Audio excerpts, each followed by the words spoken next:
Yo guys, what's going on? It's your boy Fetch here, back with a brand new YouTube video. In today's video, we have something a little bit different. Now, I weren't actually gonna make a video about this, but I actually recently bought a PS5 controller, PlayStation 5 controller. I had this issue myself, and I thought, you know what? I solved the issue. I may as well make a video showing you guys how to solve the issue and clear any rumors, anything that is going about, and just help you guys out. That's the end goal of this video. So I'm sure you read by the title, but basically, I will just show you how to make your PlayStation controller, your PS5 controller, in particular, work on PC with Fortnite, Cold War, any games you want to play that it currently isn't working with. I'll make it work for that. That's the whole point. Now, if I go ahead to help you guys enjoy this video in any way, shape, or form, the least you can do for me is drop a like, subscribe to the channel. It's all very much appreciated. But without further ado, let's get straight into this.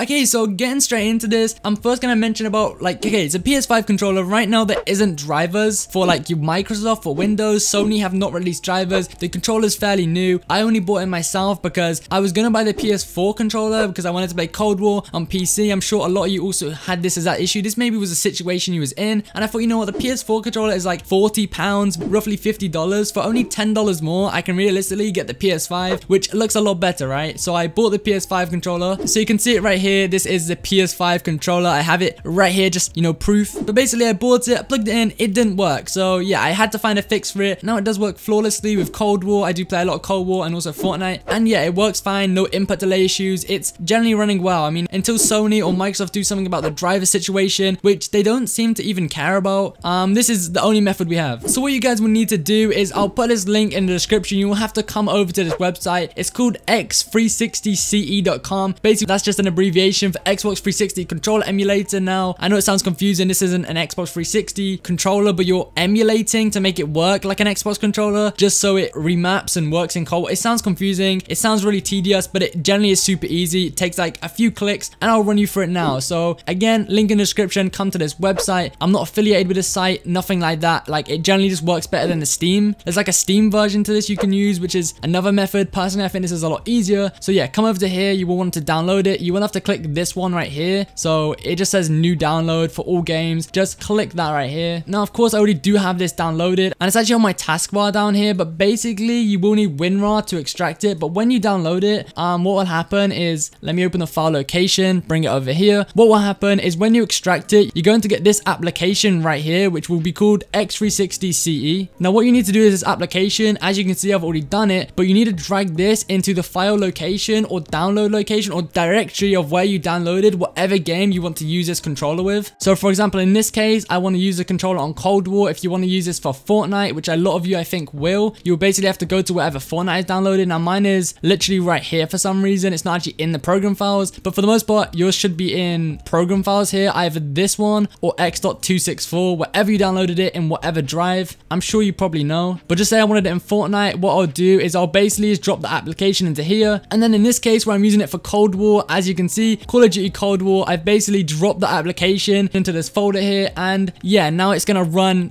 simultaneously with the program, and it's gonna work, okay? And now once you have done that, you just want to right click, open the application. I'll recommend you run it as an administrator, and yeah, you'll get this right here. Now, of course, it's at this point where you do want to plug in your controller. So what I'm gonna do is put on my face cam again. You will need a USB-C cable, I think, for the PS5 controller. I've got one here. If this doesn't work, it's probably that you actually have a faulty cable, because I brought a cable off Amazon and it didn't work for some reason. Now you can't really see here, but I'm gonna plug it in and it should make the light should come on, hopefully.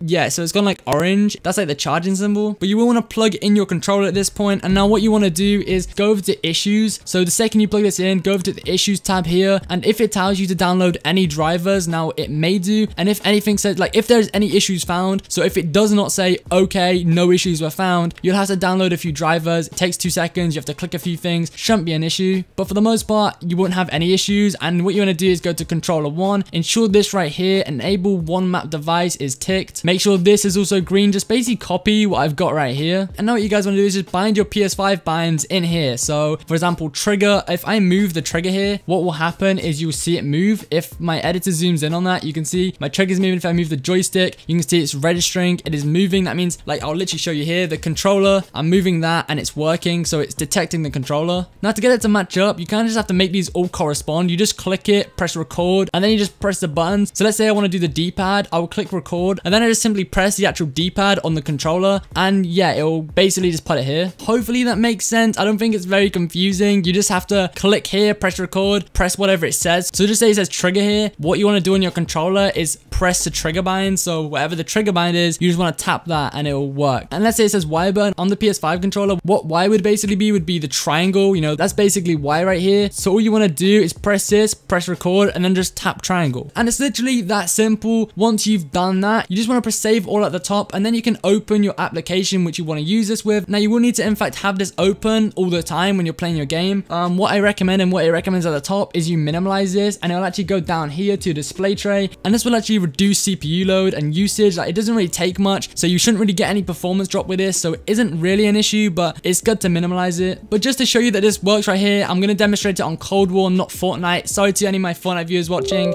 but okay, my screen blacked out. Okay, here we go. I had to run as administrator. I'm loading Cold War now, and I'll show you that it works. All right, so let me just move my cable here. We are over on Cold War now. As you can see, I've got the controller. I'm gonna use these D-pads to the other side. I mean, I can even use these joysticks. I'm gonna try and I can't really put it up to the camera anymore, but I'll get my editor to zoom in. I'm moving across here the joysticks. As you can see, going across, I tap these D-pads. I'm gonna press X here to go onto multiplayer. Press it. There you go. It works. Close this little announcement thing, and yeah, you can see there's always that one guy that will comment saying he's lying. I'm not lying. Try it yourself. But with that all being said, hopefully I could help you in this video. If it did help, the least you can do for me, drop a like, drop any questions down below. I'm not really knowledgeable with this application. Like, I just know it works, so I thought I'd show you. If you have any issues, I don't see why you'd have issues, so hopefully there's no comments, but if there is, I'll try and assist you and help you out. But for the most part, you should maybe be able to find them on Google, and hopefully Sony will drop actual drivers sooner or later, so we won't have to actually do this. But for now, yeah, I hope it helped. If you guys did enjoy the video, again, drop a like, subscribe, all that good stuff. Hope everyone has an amazing day. It's been your boy Fetch, and yeah, peace.